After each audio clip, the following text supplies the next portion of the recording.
السلام علیکم ورحمۃ اللہ وبرکاتہ، کیسے ہیں شعیب بھائی؟ وعلیکم السلام ورحمۃ اللہ وبرکاتہ، خیریت سے ہیں الحمد للہ۔ الحمد للہ جی، آج الحمد للہ 16واں روزہ ہمارا ہو گیا اور آج تو جمعہ بھی تھا، اللہ کا شکر ہے۔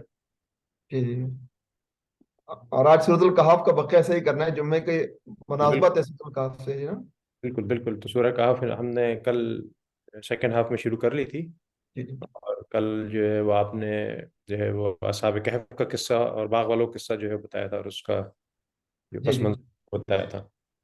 اور آج انشاءاللہ جو ہے وہ بقیہ دو جو قصے آئے ہیں، موسیٰ اور خضر علیہ السلام اور ذوالقرنین کا جو قصہ ہے، شروع کیجیے شعیب بھائی، شروع کیجیے۔ جی جی۔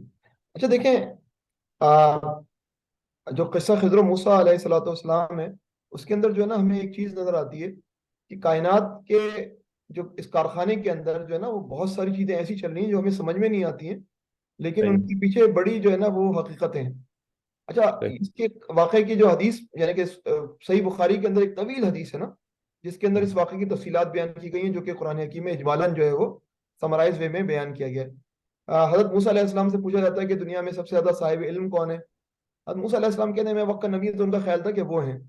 تو اللہ تعالیٰ کہتے ہیں نہیں موسیٰ، تمہیں جو ہے نا وہ علم نہیں ہے، کہ اور بھی ہمارے بندے ہیں جو کہ ہر معاملے کے اندر جو ہے نا ایسا نہیں ہے کہ تمہیں سب سے زیادہ علم حاصل ہے۔ تو حضرت موسیٰ علیہ السلام کی تربیت کے لیے ان کو روانہ کیا جاتا ہے، اور حضرت موسیٰ علیہ السلام اور جو ہے وہ ان کے ساتھ ان کے خادم خاص یا ان کے شاگرد خاص حضرت یوشع بن نون نکلتے ہیں، اور ایک خاص مقام دیا جاتا ہے کہ وہاں پر جو ہے وہ کچھ خاص عمل ہوگا جس کے نتیجے میں آپ پہچان لیں گے کہ اس مقام پر اس فرد سے ملاقات ہوگی جس کو ہم خضر یا خضر کہتے ہیں نا۔ تو اچھا، یہ حضرت جی، وہی ہے کہ جن کی پھر زیر قیادت میں بعد میں فلسطین فتح کیا؟ حضرت خضر علیہ السلام، ہاں یوشع بن نون، ہاں پھر بعد میں اللہ تعالیٰ نے ان کو نبوت دی، اور جو ہے وہ پھر بعد میں یہ ان کی قیادت میں ہی فتوحات ہوئی، بالکل صحیح کہا، فلسطین بالکل میرے ان علم میں کو بعد میں جی۔ مگر اس مرحلے پر جو ہے نا وہ نبوت عنایت نہیں ہوئی تھی، تو وہ ان کے خادم خاص ہی تھے۔ تو وہ یہ دونوں گئے، اور پھر جو ہے وہ درمیان میں جو ان کا جو بکٹ تھا اس میں سے مچھلی خاص طریقے سے اچھل کر جو ہے وہ اندر چلی گئی۔ تو یہ خاصے انہوں نے ٹریول کیا، تو حضرت یوشع بن نون کو اس واقعے کی اہمیت کا ادراک بھی نہیں تھا کہ یہ کیا ہوا، لیکن وہ جو ہے وہ حضرت یوشع بن نون وہ مقام تھا جہاں پر خضر علیہ السلام کو ملنا تھا، لیکن کیونکہ حضرت موسیٰ علیہ السلام کو انفارم نہیں کیا تو یہ لوگ آگے چلتے چلے گئے۔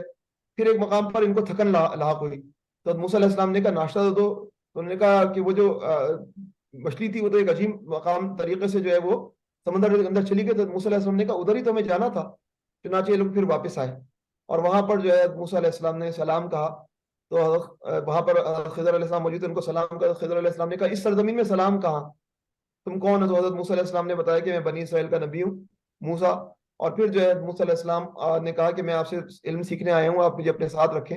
تو خضر علیہ السلام نے کہا تم برداشت نہیں کر سکتے جو میں چیزیں کروں گا، تو موسیٰ علیہ السلام نے کہا آپ مجھے انشاءاللہ تعالیٰ جو ہے وہ صابروں میں سے پائیں گے۔ اب حضرت یوشع بن نون کٹ گئے، حضرت موسیٰ علیہ السلام اور حضرت خضر علیہ السلام کا قصہ چلتا ہے۔ تو حضرت موسیٰ علیہ السلام اور حضرت خضر علیہ السلام اسی علاقے میں، کیونکہ حضرت خضر علیہ السلام کی موومنٹ تھی، تو کشتی والے سفینے والے ہوتے ہیں، یہ مسکین قسم کے لوگ ہوتے ہیں، لیکن آمدنی اپنی اسی ذریعے سے پوری کرتے ہیں، اور خضر علیہ السلام کو پہچان لیتے ہیں، اور خضر علیہ السلام کی درخواست پر ان کو اور حضرت موسیٰ علیہ السلام کو بٹھا لیتے ہیں۔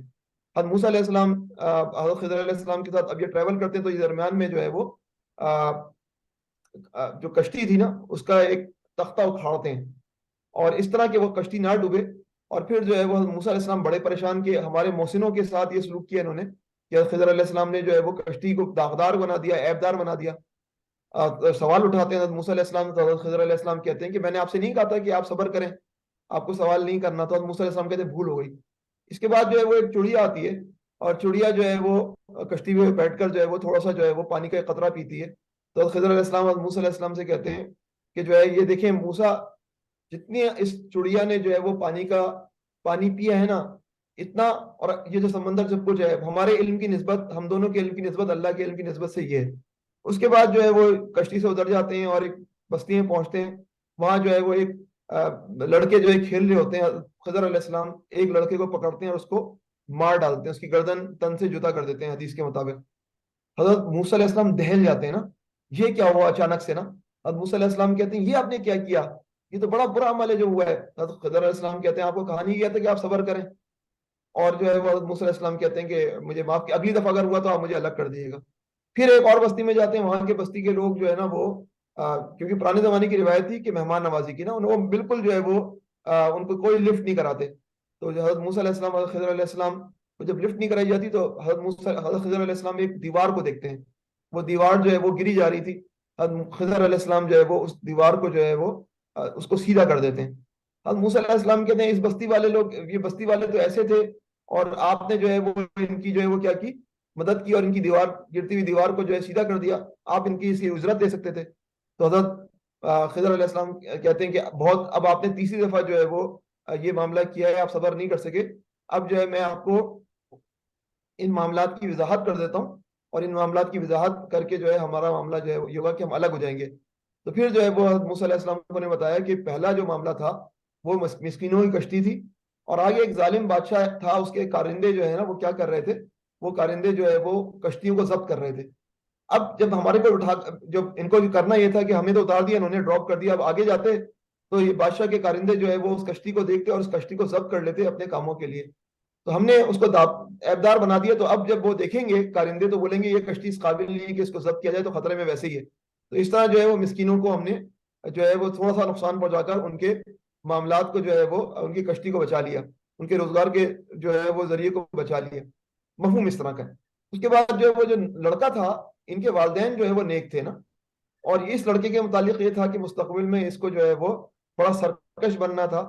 تو ہم نے یہ فیصلہ کیا کہ ان والدین کو یہ زحمت دی جائے، نہ دی جائے، اور یہ بچے کو ہم نے مار دیا. اب اس کے بجائے ان کو ایک اور بچہ دیا جائے گا جو ان کے لیے جو ہے وہ بہتر پرفارم کرے گا، بہتر خدمت انجام دے گا.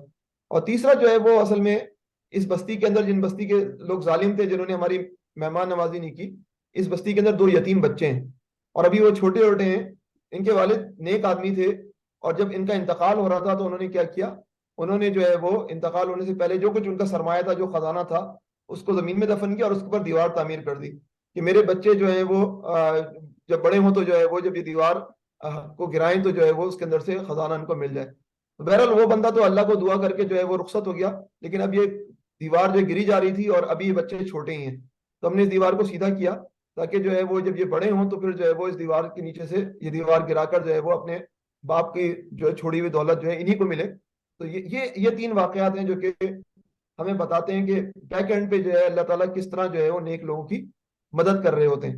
اور اس سے یہ اندازہ ہوتا ہے کہ حضرت موسیٰ علیہ السلام کے زمانے میں یہ ٹھیک ہے کہ بنی اسرائیل جو ہے وہ دنیا کی امامت کر رہے تھے اور دنیا کے جو ہے وہ اسلامیت کے جو ہے وہ پیشوا تھے، لیکن دوسری جگہوں کے اندر بھی جو ہے وہ اسلام موجود تھا، اور جو ہے وہ مسکین جو ہے وہ کشتی والے جو تھے وہ بھی نیک لوگ تھے، اور جو ہے وہ جو جن کا بچہ قتل ہوا وہ بھی نیک لوگ تھے. اور بنی اسرائیل سے تعلق نہیں ہے ان لوگوں کا، یہ بالکل آؤٹ سائڈ. اس کا مطلب یہ ہے کہ بنی اسرائیل کے علاوہ بھی دنیا کے اندر توحید موجود تھی. ان تمام واقعات سے ایک بات یہ پتہ چلتی ہے. اچھا، یہ پورا واقعہ بیان کرنے کے بعد جو ہے وہ دوسرا واقعہ جو ہے وہ ذوالقرنین کا ہے. اور ذوالقرنین کے واقعے کے اندر ہمیں یہ نظر آتا ہے کہ ابھی آپ نے دیکھا اصحاب الکہف کے واقعے میں پورا جو کنٹرول ہے وہ ظالم حکمران، کافر حکمران کا ہے. دوسرے واقعے کے اندر کنٹرول نہیں، بلکہ جو کافر ہے وہ زیادہ طاقتور ہے، اور کافر جو ہے وہ پورا ڈومینیٹ کر رہا ہے.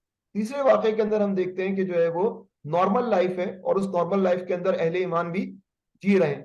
اور چوتھے جو اس کے اندر جو ہے وہ واقعہ جو آپ قصہ ذوالقرنین ہم بیان کرنے جا رہے ہیں، اس کے اندر جو صورتحال ہے وہ یہ ہے کہ مسلمانوں کو اور اللہ کے نیک بندوں کو جو ہے حکمرانی حاصل ہے، اور وہ ان کا بیہیویئر اس پورے عرصے میں کس طرح ہوتا ہے. تو جس طرح قصہ خضر موسیٰ کے اندر 3 واقعات ہیں، اسی طرح قصہ ذوالقرنین کے اندر بھی 3 اسفار ہیں، 3 جرنیز ہیں. اور ان 3 جرنیز کا جو ہے وہ یوں سمجھ لیں کہ تعلق ہے کس طرح ہم دیکھیں گے. میں آپ کو سمجھانے کی کوشش کروں گا آپ شرکا کو کہ ان کا تعلق کس طرح جو ہے وہ کن کن چیزوں سے بنتا ہے. تو حضرت ذوالقرنین جو ہے وہ پہلا سفر ان کو اللہ نے اقتدار بخشا تھا، اور دنیا کی صورتحال یہ تھی کہ جو ہے دنیا کے اندر ظلم برپا تھا. انہوں نے ظلم کو ختم کرنے اور توحید کو پھیلانے کے لیے سفر کیا. پہلا سفر جو تھا ان کا مغرب کی طرف تھا، اور مغرب کی طرف وہ آگے بڑھتے چلے گئے، اور ان کے سامنے جو لوگ آئے وہ کرش ہوتے چلے گئے، یہاں تک کہ وہ ایک ایسے مقام پر پہنچ گئے جہاں پر جو ہے وہ سورج بلیک رنگ کی جھیل تھی، اور اس کے اندر سورج غروب ہو رہا تھا. تو یعنی کہ ایک لمٹ پہ پہنچ گئے. اور جو ہے وہاں جو لوگ تھے جو مزاحمت کرنے والے تھے اور ظالم لوگ تھے، انہوں نے متعلق یہی بات آئی کہ اگر یہ ظلم کریں گے تو ہم ان کو سزا دیں گے، اور آخرت کے اندر بھی ان کو اپنے اعمال کی سزا بھگتنی پڑے گی. اب انہوں نے حضرت ذوالقرنین نے کیا سزا دی، یہ تاریخ جو ہے وہ نہیں بتاتی کہ وہ سزا کی نوعیت کیا تھی، لیکن جو میری تحقیق ہے اس کے مطابق شاید انہوں نے جو ہے وہ ان کو جیلا وطن کیا تھا۔ فاروق بھائی آپ کی آواز کٹی، آپ نے بولا ہے لیکن شاید، اچھا، نہیں نہیں، تو جو ہے وہ جیلا وطن کیا تھا، اور جو ہے وہ اس کی میں دلیل بعد میں دوں گا اگر وقت ملا میں نا۔ اس کے بعد پھر دوسرا سفر جو ہے انہوں نے مشرق کی طرف کیا، اور مشرق کی طرف وہ آگے بڑھتے چلے گئے یہاں تک کہ وہ ایک ایسے مقام پر پہنچے جہاں اس طرح کی قوم تھی جو دھوپ سے اپنے آپ کو بچا بھی نہیں پا رہی تھی، اور یہ قوم بالکل انسیولائز تھی۔ اور جو ہے وہ حضرت ذوالقرنین نے ان کو جو ہے موقع دیا کہ وہ جیتے رہیں، اور جو ہے وہ ان کو یہ نہیں کیا کہ جو ہے یہ کیونکہ انسیولائز قوم ہے تو یہ سیولائز دنیا کے لیے جو ہے وہ خطرناک ہے، بلکہ جو ہے وہ ان کو موقع دیا اور ان تک دعوت پہنچانے کی کوشش کی۔ پھر شمال کی طرف ان کا سفر ہے، اور شمال کی طرف جو انہوں نے سفر کیا تو اس کے اندر انہوں نے دیکھا کہ جو ہے وہ دو دو پہاڑیاں ہیں اور ان کے درمیان ایک تھوڑا سا رستہ ہے، اور اس راستے کے پاس جو ہے ایک قوم بستی ہے۔ وہ قوم جو تھی وہ بڑی اس کی لینگویج بڑی سفسٹیکیٹڈ تھی، تو حضرت ذوالقرنین اور ان کے درمیان جو ہے مکالمہ نہیں ہو پا رہا تھا، لیکن بہرحال جو ہے وہ اشاروں سے کنایوں سے کوئی نہ کوئی گفتگو ہوئی، اور اس گفتگو میں یہ بات واضح طور پہ سامنے آئی یا پھر انٹرپریٹر کے ذریعے کہ جو ہے ایک قوم ہے جس کا نام ہے یاجوج اور ماجوج، یاجوج و ماجوج، اور وہ جو ہے وہ آئے دن آتی ہے اس راستے سے اور اس قوم کو تہ بالا کرتی ہے اور ظلم کرتی ہے، مارتی ہے، قتل کرتی ہے، فساد کرتی ہے۔ تو انہوں نے درخواست کی کہ بھائی دیکھیں یہ آتی ہے قوم ہمارے لیے بڑا مسئلہ کرتی ہے، تو آپ ہمارے لیے کوئی ایسا سسٹم بنائیں کہ یہ قوم ہم تک نہ آ پائے، تو آپ اگر چاہیں تو ہم سے ٹیکس لے لیں لیکن کچھ نہ کچھ سسٹم بنا کر ان کو روکنے کا سلسلہ کریں۔ تو حضرت ذوالقرنین نے کہا پیسے ویسے کا کوئی مسئلہ نہیں ہے، تم اپنی جسم سے، اپنی جدوجہد سے، اپنی محنت سے میری مدد کرو۔ چنانچہ جو ہے وہ ان کی جو ہے وہ فزیکل پاور کو استعمال کیا گیا، بڑی بڑی لوہے کی چادریں لائی گئی، اور وہ لوہے کی چادروں کو شدید طریقے سے گرم کیا گیا اور آپس میں ایک دوسرے سے جوڑ دیا گیا۔ جب وہ آپس میں جڑ گئی تو پھر اگلا جو ہے وہ تانبا جو تھا، جو لیکوڈائز تانبا تھا، وہ جو ہے وہ ڈالا گیا، اور پھر جو ہے وہ ٹھنڈا ہونے کے لیے چھوڑا گیا۔ جب پورا پروسیس مکمل ہو تو ایک ایسی آہنی دیوار بن گئی کہ جس آہنی وہ ایک اونچی دیوار تھی نمبر ایک، اور دوسری بات یہ ہے کہ جو ہے وہ اس دیوار کی یہ خصوصیت تھی کہ اس کے اندر شگاف بھی نہیں ڈالا جا سکتا تھا یاجوج ماجوج کی طرف سے، اور نہ وہ اس پہ چڑھ سکتے تھے۔ یہ وہ دیوار ہے جس کو دیوار ذوالقرنین کہتے ہیں۔ تو اس طرح جو ہے وہ جو ذوالقرنین نے کہا کہ جب تک کہ اللہ چاہے گا یہ دیوار رہے گی، اور جب اللہ چاہیں گے تو یہ دیوار جو ہے وہ ختم ہو جائے گی۔ تو یہ تین واقعات تھے حضرت ذوالقرنین کے، اور تین واقعات میں نے آپ کے سامنے حضرت موسیٰ علیہ السلام کے رکھے نا۔ اب میں آپ کے سامنے وہ رکھنا چاہوں گا کہ ہمارے لیے اس میں کیا کیا چیزیں سوچنے کی ہیں۔ پہلی بات یہ خسارے میں کون ہے، خسارے میں کون ہے؟ یہ جو ہے وہ سورۃ الکہف کا بنیادی وہ ہے، کیا وہ بادشاہ جو دنیا پہ رین کر رہا ہے، یا وہ اصحاب کہف جو دوڑتے پھر رہے ہیں؟ آپ اگر غور کریے گا تو آپ یہی بتائیں گے، جواب دیں گے نا، اس بادشاہ نے کچھ عرصے جو ہے وہ عیاشی کی، اب وہ موت۔ لیکن یہ جو اصحاب الکہف میں جو پریشان حال تھے وہ دنیا کے لیے ریفرنس بن گئے توحید کا، نمبر ایک۔ وہ آدمی زیادہ بہتر ہے جو کہ بہت زیادہ مالدار تھا، وہ آدمی بہتر ہے جو کم مالدار تھا یا جس کے پاس پیسے نہیں تھے؟ آپ بولیں گے ابھی تو وہ مالدار شاید زیادہ بہتر ہو، لیکن یقیناً آپ اس کا یہی جواب دیں گے کہ اس نے کچھ عرصے انجوائمنٹ کی اور اس کے بعد جو ہے وہ چلا گیا، مر گیا۔ لیکن وہ بندہ جس نے انجوائے نہیں کیا وہ بہرحال اللہ کیا سخرو ہوگا۔ وہ بادشاہ جو کشتیوں کو ضبط کر رہا تھا وہ بہتر تھا یا وہ مسکین بہتر تھے؟ آپ کہیں گے یقیناً وہ مسکین بہتر تھا، جو کہ جو ہے وہ حلال کمائی کے لیے کوشش کر رہے تھے وہ، اور وہ بادشاہ جو ظالم تھا جو کہ جو ہے وہ کشتیاں ضبط کروا رہا تھا وہ ناکام و نامراد ہے۔ اسی طرح جو ہے وہ آپ سے جب بات ہوگی کہ ذوالقرنین بہتر تھے یا یاجوج ماجوج بہتر تھے، تو آپ کی اور بھی گواہیاں ہوں گی۔ تو اس طرح آپ سوچتے چلے جائیں علی حاضر خیال، آپ کو دو کریکٹر ملیں گے، ایک خسارے والے کریکٹر اور ایک وہ جو کہ جو ہے وہ خسارے سے بچ جانے والے کریکٹر ہے نا۔ اچھا، اسی طرح جو ہے نا وہ کچھ اور باتیں ہیں جس کے اندر ہمیں توجہ دینی چاہیے، میں آپ کو تیزی سے اس کے گو تھرو کراتا ہوں۔ ایک تو یہ ہے کہ اصحاب کہف کا قصے کے اندر ہم دیکھتے ہیں کہ جو ہے وہ اصحاب کہف اور حضرت خضر کا کشتی والا واقعہ۔ اصحاب کہف میں بھی ایک ظالم بادشاہ ہے، اور جو کشتی کے اندر سوراخ والا واقعہ ہے اس کے اندر بھی ایک ظالم بادشاہ ہے جو درپیش ہے۔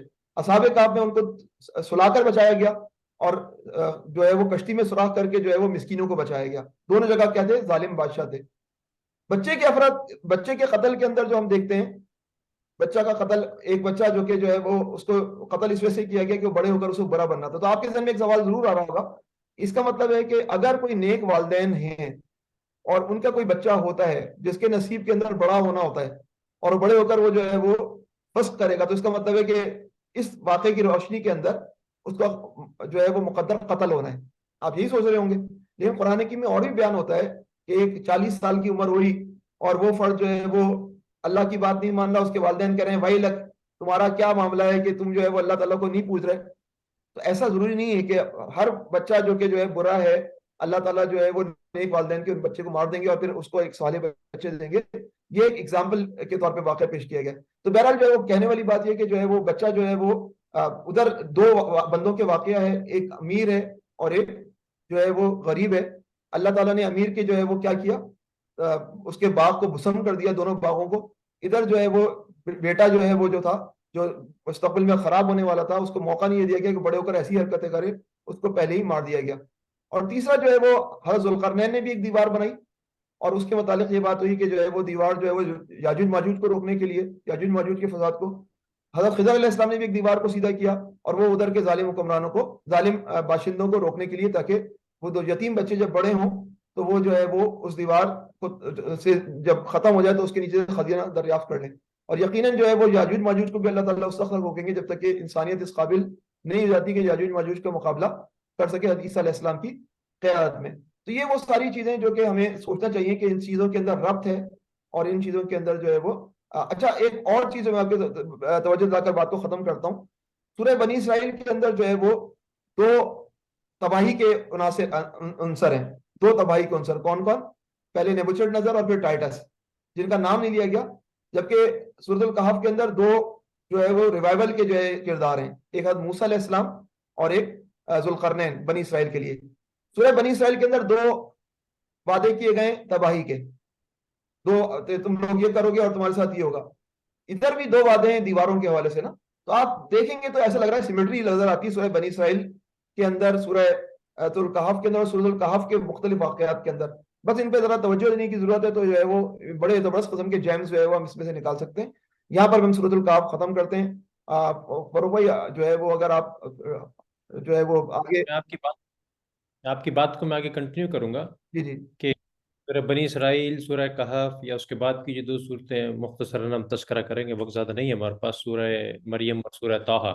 جی جی اچھا، پس منظر بھی ایک ہی ہے نا کہ پس منظر جو ہے وہ سب کا یہی ہے کہ مکہ میں جو ہے وہ نبی کریم کی دعوت کو جو ہے وہ 10-11 سال گزر چکے ہیں اور ابتلا و آزمائش کا جو ہے وہ بالکل سخت ترین دور جو ہے وہ گزر رہا ہے، جی جن میں یہ سب نازل ہوئی ہیں. مکے کے اختتامی آخری دور کی صورتیں ساری ہیں کہ جس میں وہ صحابہ کرام پہ جو ہے وہ شدید ابتلا اور آزمائش اور یہ جو خاص طور پہ جو سورہ کہف اور پچھلی صورتیں ہیں. تو تھوڑا سا ہم بات کرتے ہیں سورہ مریم کے حوالے سے. شعیب بھائی، سورہ مریم جو ہے اس میں مضمون کے لحاظ سے تو جو اس صورت کے اندر جس طرح نام ہے، حضرت مریم جو حضرت عیسیٰ علیہ السلام کی والدہ تھی، ان کے اوپر جو نام ہے اور انہی کا اس میں تذکرہ کیا گیا ان کے واقعہ کا، یعنی کہ حضرت عیسیٰ کی پیدائش کا، حضرت یحییٰ کی پیدائش کا، اور جو عیسائیت کے حوالے سے جو کچھ کانسیپٹس ہیں وہ اس کے آغاز سورہ میں جو ہے وہ تقریباً ابتدائی 40 آیات کے اندر جو ہے وہ ان کا تذکرہ کیا گیا ہے. اچھا، اس سورہ کا جو پس منظر ہے یا جو اس کے ساتھ ریلیٹڈ واقعہ ہے وہ بڑا انٹرسٹنگ ہے اور وہ بڑا اہم ہے، اور میں چاہوں گا کہ سامعین کے سامنے رکھوں کہ جو سورہ مریم ہے یہ نازل ہوئی ہے اس زمانے میں کہ جب سب سے پہلے ہجرت ہوئی ہے. یعنی جس طرح میں نے بتایا کہ ابتدا و آزمائش جو ہے وہ بہت زیادہ تھی، اور یہاں تک کہ خواب بن نرد کا جو واقعہ آپ نے سنا ہوگا کہ جس طرح ان کی کمر کے اوپر جو ہے وہ داغا جاتا تھا لوہے سے، اور وہ آپ وسلم کے پاس آئے اور آپ سے کہا کہ اللہ کے رسول یہ کب آزمائش جو ہے کب ختم ہوگی، آپ دعا کیوں نہیں کرتے؟ تو آپ صلی اللہ علیہ وسلم نے کہا کہ تم سے پچھلی قوموں کو تو ساتھ اس سے بھی زیادہ جو ہے وہ ظلم ہوا ہے. تو اس وقت جو ہے سب سے پہلے ہجرت حبشہ ہوئی ہے، اور ہجرت حبشہ بھی ہجرت حبشہ اول اور دوم دو گروپس میں ہوئی ہے. پہلے میں تو شاید کچھ لوگ ہی گئے تھے حضرت عثمان کی زیر سرپرستی، میرے خیال ہے 12 یا 15 لوگوں کا ٹوٹل قافلہ تھا. جو دوسری ہجرت حبشہ ہوئی ہے کہ جس میں حضرت جعفر بن طیار ان کے ساتھ جو ہے وہ تقریباً 12 خواتین تھیں، اور تقریباً میرا خیال ہے 18 خواتین اور کوئی 82-83 مرد تھے. تقریباً 100 لوگوں کے لگ بھگ کا یہ قافلہ جو تھا یہ مکہ سے ہجرت کر کے جو حبشہ گیا، کہ اس تلاش میں، وہی اصحاب کہف والی بات، اس تلاش میں کہ جو ہے وہ شاید جو ہے وہ ایمان کے بچانے کا موقع مل جائے. تو ہوا یہ کہ قریش جو ہے بڑے پریشان ہوئے اور بڑے چلبلے ہوئے کہ بھئی یہ کیسے ہو گیا. اور جو دوسری ہجرت، جس طرح آپ کو اندازہ ہوگا تقریباً 100 لوگ گئے ہیں، تو ہر گھر سے کوئی نہ کوئی فرد تھا، کسی کا بچہ، کسی کا چچا، کسی کا بھتیجا، کسی کا بہن، کسی کا بھائی، کسی کے ماں، کسی کے باپ، اس طرح کر کے یعنی کہ ہر خاندان سے کچھ لوگ جو ہے وہ اس ہجرت کے اندر جو ہے وہ شامل تھے. تو اپنے قریش نے پھر جو ہے سازش کی کہ بھائی کس طرح جو ہے اس کو روکا جائے. تو انہوں نے اپنے بہت دو ذہین لوگ جو تھے ان کے، شعیب بھائی، ایک عمر بن عاص جو بعد میں مسلمان ہوتے ہیں اور اپنی ذہانت کا اور اپنی قابلیت کا جوہر جو ہے وہ اسلام لانے کے بعد بھی دکھاتے ہیں. تو عمر بن عاص اور عبداللہ بن ربیعہ، تو ان دونوں کو وہ بھیجتے ہیں قریش کہ جاؤ نجاشی سے جا کے بات کرو اور ان کو واپس لے کر آؤ. اچھا، وہ خوب تحفے تحائف لے کر پہنچتے ہیں. تو سب سے پہلے تو نبی نجاشی کے جو درباری آس پاس کے جو لوگ ہوتے ہیں ان کو بڑے تحفے وحفے دیتے ہیں، یعنی کہ اور ان کو کہتے ہیں کہ بھائی اس طرح سے یہ ہمارے قوم کے نافرمان اور کیا کہتے ہیں لوگ ہیں، یہ ہمیں چھوڑ کر جو آگے ہیں، اور برائے مہربانی آپ ہماری ہیلپ کریں کہ ان کو ہم واپس لے جائیں. تو وہ کہتے ہیں اچھا ٹھیک ہے، پھر نجاشی کے بعد دربار میں جب بات ہوگی تو ہم تمہاری حمایت کریں گے. تو پھر یہ نجاشی کے پاس پہنچتے ہیں، اسے بھی خوب تحفے تحائف دیتے ہیں اور اس کے سامنے بھی یہی مدعا رکھتے ہیں کہ بھائی جو ہے وہ ہمیں قریش کے بڑوں نے بھیجا ہے، اور اس طرح جو ہے ہماری قوم کے یہ 100 لوگ جو ہے وہ آپ کے پاس آ کر بیٹھ گئے ہیں، اور برائے مہربانی انہیں ہم آپ واپس کیجیے. اور نجاشی بڑا سمجھدار بادشاہ تھا، عیسائی تھا لیکن بڑا سمجھدار اور باعقل اور بافہم بادشاہ تھا. تو اس نے کہا کہ بھائی ایسا مسئلہ ہے کیا کہ کہ یہ لوگ تمہارے یہاں سے بھاگ کر یہاں آئے اور تم انہیں کیوں لے جانا چاہتے ہو؟ اور میں چاہوں گا کہ مدعا جو ہے وہ انہیں لوگوں سے سنا جائے کہ جو اس مشکل کا شکار ہے. تو کہا جاتا ہے کہ یہ 2 دن میں شاید گفتگو ہوئی ہے، 2 نشستیں میں ہوئی ہے. پہلی نشست میں اس طرح ہوا ہے کہ حضرت جعفر بن طیار نے جو ہے اسلام کے بارے میں انہیں بتایا کہ بھائی ہم کس طرح قتل و غارت گری میں مبتلا تھے، کس طرح ظلم جور میں، شراب میں، اور تمام برائیوں کے اندر اور شرک میں، اور کس طرح جو ہے پیغمبر مصطفیٰ صلی اللہ علیہ وسلم نے آ کر ہمیں اچھائی کی تعلیم دی، اور یہ چیز ساری بتائیں کہ جس سے ہمارے کریکٹر بہتر ہو گئے، ہمارے خاندان بہتر ہو گئے، ہمارے معاملات بہتر ہو گئے. تو وہ نجاشی نے کہا یار بات تو سمجھ میں آنے والی ہے، اس میں ایسی کوئی بات تو ہے نہیں کہ جس کی وجہ سے یہ تمہارے پیچھے پڑے ہوئے ہیں. اچھا، وہ پھر انہوں نے کوئی سازش کی کہ سوچنے لگا کہ اب کیا کیا جائے، عمر بن عاص اور عبداللہ بن ربیع. تو پھر وہ نجاشی کے پاس آئے. اچھا، اب کی دفعہ انہوں نے کیا شور چھوڑا، کیونکہ انہیں پتا تھا کہ جو عیسائیت کا جو نظریہ ہے تثلیث کا، کہ وہ حضرت عیسیٰ کو اپنا بیٹا مانتے ہیں خدا کا، نعوذ باللہ، اور پیغمبر مصطفیٰ صلی اللہ علیہ وسلم جو ہیں وہ یہ اس بات کا اقرار نہیں کرتے. تو انہوں نے کہا اب کی دفعہ تو پھنسے ہی پھنسے یہ. تو کہا کہ بھائی تم ان لوگوں سے بلاؤ اور ان سے پوچھو کہ تمہارا جو ہے وہ ان کے بارے میں کیا خیال ہے، حضرت عیسیٰ اور مریم اور ان کے بارے میں تمہارے کیا نظریات ہیں. تو اب وہ پھر بلایا گیا. اب جعفر نے لوگوں سے مشورہ کیا، تو آخر میں سب لوگوں نے طے کیا کہ نہیں، ہم حق کی بات کریں گے، ہم سچ کی بات کریں گے، جو اسلام کے نظریات ہیں اس سے نہ ایک لفظ زیادہ بولیں گے نہ ایک کم بولیں گے. اچھا، اس میں مولانا مودودی نے بڑی اچھی بات کی کہ آپ یہ دیکھیے کہ یہ یعنی کہ مکہ میں اس وقت عیسائیوں سے ڈائریکٹ واسطہ نہیں تھا، یہودیوں سے یقیناً تھا، لیکن اس کے باوجود سورہ مریم نازل ہو چکی تھی. پتہ ہے آپ کو شعیب بھائی، یہ سورت پہلے نازل ہو چکی تھی، یعنی کہ اللہ تعالیٰ نے پوری تیاری کے ساتھ جو ہے ان لوگوں کو حبشہ کی طرف بھیجا، کہ پورا ایکوپٹ کر کے بھیجا کہ پوری طریقے سے تو حضرت جعفر نے جو ہے پھر سورہ مریم کے جو ہے جو آیات ہیں وہ ان کے سامنے تلاوت کی. اور احادیث میں آتا ہے، ام سلمہ سے روایت ہے رضی اللہ تعالیٰ عنہ سے، کہ نجاشی جو ہے وہ بے ہزاروں قطار رونے لگی، اور اس کے دربار کے جو اس کے آس پاس کے قریبی جو تھے، جن کو شاید کچھ خود تحفہ طائف دے کر اپنا ہم خیال بھی بنا لیا تھا، وہ بھی رونے لگ گئے. اور جب حضرت جعفر نے جو ہے وہ سورہ مریم کی جو آیتیں ختم کی، تو اس نے نجاشی نے یہ الفاظ کہے کہ اس جو جو تم نے عیسیٰ علیہ السلام کے بارے میں بتایا وہ نہ ایک دن کا زیادہ نہ ایک دن کا کم. اور ایک اور جگہ آتا ہے کہ وہ روشنی کی طرح ہے کی مانند. یہ بالکل تم نے صحیح بات کی. اور پھر اس نے ان لوگوں کو جو ہے وہ عمر بن عاص کو جو ہے اور جو ہے وہ عبداللہ بن ربیع کو کہا کہ بھائی میں ان لوگوں کو قطعاً جو ہے وہ تمہارے ساتھ نہیں جانے دوں گا، یہ میری ایمان میں ہے، اور یہ جب تک چاہیں آسانی کے ساتھ یہاں رہیں، اور جو ہے وہ ان کے اوپر جو ہے کسی قسم کی کوئی گرفت نہیں ہوگی. اچھا، مختصراً جو سورہ مریم میں جو کہا گیا بتایا گیا کہ وہ حضرت زکریا جو تھے، جو عبادت گاہ کے کفیل تھے، اور حضرت مریم جو تھیں وہ وہاں عبادت کیا کرتی تھیں. اور جو ہے وہ پہلے تو حضرت زکریا کو سب سے پہلے بشارت دی گئی، وہ بوڑھے آدمی تھے، ان کی بیگم بھی بوڑھی تھی. تو پہلے تو اللہ تعالیٰ قرآن میں ان کو بشارت دے رہا ہے کہ تمہارے یہاں بیٹا ہونے والا ہے. اور وہ سوال کہتے ہیں کہ میرے یہاں کیسے بیٹا ہوگا، میں بھی بوڑھا ہو گیا ہوں، میری بیگم بانجھ ہو گئی ہے، کیسے ہمارے یہاں کے تو پاسبل ہی نہیں ہے. تو پہلا معجزہ جو دکھایا گیا ہے وہ حضرت زکریا کے ہاں حضرت یحییٰ کی پیدائش کا، کہ بڑھاپے کے اندر ان کے یہاں اولاد ہوئی. اور حضرت یحییٰ بھی نبی تھے. اور پچھلی گفتگو میں بنی اسرائیل میں ہم نے مختصر سے تذکرہ کیا تھا کہ یہ وہی تھے نبی کے جن کو جو ہے ہیروڈس نے جو ہے وہ بہرحروی کی انتہا کو پہنچ کر جو ہے جن کو جو ہے وہ شہید کیا تھا. تو یہ وہی نبی تھے. اور یہ حضرت یحییٰ کی والدہ اور حضرت جو ہے وہ مریم کی والدہ میرے خیال آپس میں کل کزن کل تھی کوئی سی۔ تھے آپس میں دوسرے کے. تو بہرحال یہ کہ اس طرح جو ہے وہ حضرت یحییٰ کی پیدائش ہوئی اور انہوں نے جو ہے وہ دین کو فروغ دیا پوری زندگی. بڑی جو جو انہی کی کتابوں میں جو ان کی تفصیل آتی ہے. اچھا جان دا بیپٹسٹ کہتے ہیں ان کو نا, یہ جو عیسائی جو ہیں ان کی کتابوں میں جان دا بیپٹسٹ کہلاتے ہیں کہ بیپٹزم وہ کرتے تھے, لوگوں کو گناہوں سے مطلب بچا کر ان کو پاک صاف کیا کرتے تھے کہتے غسل کی صورت کے اندر. اور بڑی سادہ زندگی گزارتے تھے, بڑے سادہ کپڑے پہنے تھے اور بڑی سادہ خوراک تھی ان کی, پوری تفصیلات جو جنگلوں میں رہتے تھے وغیرہ وغیرہ. تو اس کے بعد جو ہے حضرت عیسیٰ کی پیدائش کا خود تذکرہ کیا جا رہا ہے کہ کس طرح جو ہے وہ حضرت مریم کے ہاں جو ہے وہ بغیر کسی تعلق کے جو ہے ان کے یہاں اولاد ہوئی. اور حضرت مریم نے کہا میرے یہاں کیسا ہوگا, پھر اللہ نے کہا کہ کن فیکون, وہ جو چاہتا ہے وہ ہو جاتا ہے. اور پھر وہ سارا واقعہ بتایا جا رہا ہے کہ جو ہے وہ کس طرح جو ہے وہ حضرت مریم کے یہاں عیسیٰ علیہ السلام پیدا ہوئے, کس طرح انہوں نے جو ہے وہ پیدا ہونے کے بعد ہی جو ہے وہ اس بات کا اعلان کیا کہ میں نبی ہوں. اور پھر جو اسلام کا جو تصور ہے وہ بتایا جا رہا ہے کہ وہ اللہ کے بیٹے نہیں ہیں, وہ دونوں اللہ کے معجزہ ضرور ہیں.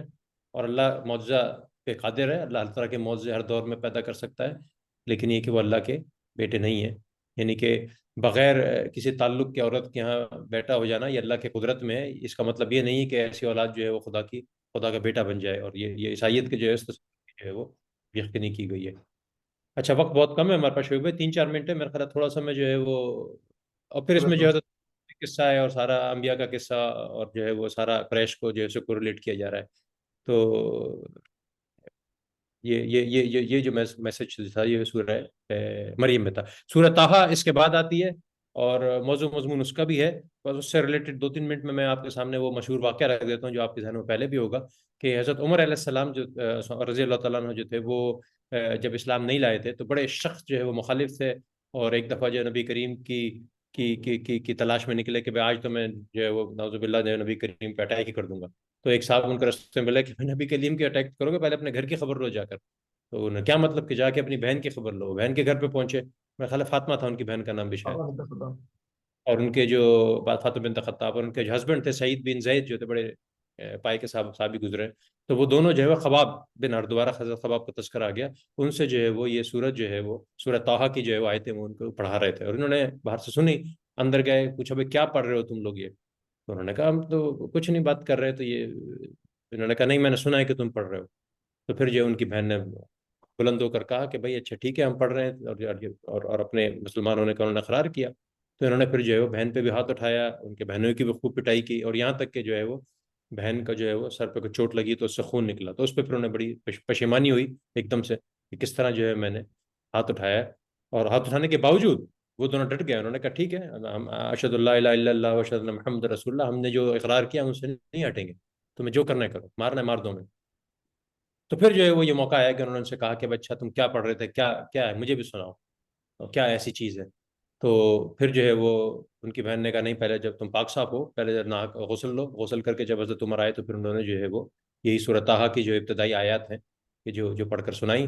اور پھر جو ہے خباب جو چھپے ہوئے تھے وہ بھی آ گئے, اور پھر انہوں نے جو ہے پوری سورہ طٰہٰ ان کو سنائی. اور اس طرح جو ہے وہ حضرت عمر جو ہے وہ اسلام میں داخل ہوئے. اور پھر وہ اس کے بعد نبی کریم کے, اچھا حضرت حمزہ کچھ ہی دن پہلے سے اسلام لا چکے تھے. یہ نبی کریم کی وہ اور خباب نے بلکہ نبی کریم کی وہ حدیث بھی سنائی کہ کل ہی اور کچھ دنوں پہلے ہی نبی کریم نے کہا کہ میری خواہش ہے کہ یا ابو جہل جو ہے وہ اسلام لے آئے اور یا عمر بن خطاب نے اسلام لے آئے, کہ یہ دونوں جو ہیں بہت بڑے شخصیات ہیں اس معاشرے کی, اور ان کے اسلام لانے سے اسلام کو بڑی تقویت ملے گی. تو بالآخر نبی کریم کی دعا سچی ہوئی, عمر بن خطاب جو ہے وہ اسلام لائے, اور پھر جب وہ نبی کریم کی خدمت میں حاصل ہوئے, اور اس کے بعد جو ہے پورے عرصہ جو ہے وہ اسلام کے ہراول دستے میں شامل رہے. اور اس کے بعد جو ہے وہ مسلمان جو ہے وہ ببانگ دہل جو ہے وہ اسلام کا اعلان کرنے لگے, اور حضرت حمزہ اور عمر کی موجودگی میں جا کر خانہ کعبہ میں نماز تک پڑھنا شروع کر دی ان لوگوں نے. تو وہ جو ایک ڈر کی اور خوف کی کیفیت تھی اس سے پہلے جو ہے وہ ان کے اسلام کے لانے سے جو ہے وہ کم ہوئی. تو یہ تھوڑا سا تذکرہ تھا جو ریلیٹڈ ہے سورہ طٰہٰ. سورہ طٰہٰ کے تمام مضامین کا تو ہمارے پاس ٹائم نہیں ہے, اور نہ ہی سورہ مریم کے مضامین کو کور کرنے کا ٹائم ہے. تو یہ جو دو ہسٹوریکل ایونٹس جو اس سے ریلیٹڈ تھے وہ میں نے آپ کے سامنے رکھے. کوئی آخری بات آپ کہیے شعیب بھائی، پھر ہم اختتام کرتے ہیں. نہیں، بس وہی بات ہے کہ آج جو ہم نے پڑھا اس کے اندر ہم نے بار بار اسی بات کو سمجھنے کی کوشش کی، کامیاب لوگ کون ہیں. کامیاب لوگ بظاہر جو ہے وہ ایسا لگتا ہے کہ اس دنیا کے اندر ناکام نظر آ رہے ہوتے ہیں، لیکن اللہ کے نزدیک وہ جو ہے کامیاب ہوتے ہیں. تو جو ہے وہ ہمیں اپنی کامیابی کے معیار کو بدلنے کی ضرورت ہے. اور پھر انسان اپنی چال چلتا ہے، اللہ اپنی چال چلتا ہے، یعنی کہ اللہ بالکل صحیح بات ہے، بالکل صحیح بات ہے. وہ قریش کا وفد یہ سوچ کے پہنچا کہ نجاشی کے دربار میں تو ون کرنا بڑا ہی آسان کام ہے، وہ خود بھی عیسائی ہے، یہ بھی عیسائیت کے خلاف باتیں کرتے ہیں، اور ہم تحفے طائف لیں گے، لیکن جو ہے وہ ایسا ہوا نہیں. جو اللہ نے کی تدبیر ہوتی ہے وہ ڈفرینٹ ہوتی ہے. بالکل صحیح بات ہے. ٹھیک ہے اللہ جی جس سے. کو کھڑا کر دیتا ہے. بالکل بالکل بالکل. تو پھر یہیں ہم اختتام لیتے ہیں، پورا 30 منٹ ہمارے پورے ہو گئے، اور جی انشاءاللہ کل 17 جز سے کچھ نکات لے کر آپ کی خدمت میں حاضر ہوں گے انشاءاللہ. اس وقت تک کے لیے ہم آپ سے اجازت چاہیں گے. سبحانک اللہم و بحمدک، نشہد ان لا الہ الا انت، نستغفرک و نتوب الیک. السلام علیکم ورحمۃ اللہ وبرکاتہ. السلام علیکم و رحمۃ اللہ، وعلیکم السلام فی امان اللہ.